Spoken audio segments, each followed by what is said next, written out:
3.5 লাখ 10.5 লাখ মসজিদও কি জায়গা দিবে? কথা বলেন। আপনাদেরকে বুঝাতে পারছি আমি?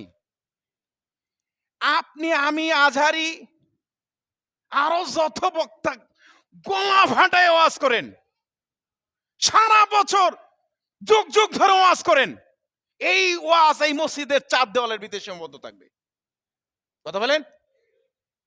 এটা হুজুর বুঝতে পেরেছিলেন। আল্লাহও বুঝতে পেরেছেন যে মক্কায় এরকম বদ্ধকিরির ক্ষমতা ছাড়া ইসলাম ছড়িয়ে দেওয়া সম্ভব নয়। সুতরাং হুজুরকে মদিনা রাষ্ট্রের প্রধান বানাই দিতে হবে। বোঝেন নাই মনে হয়।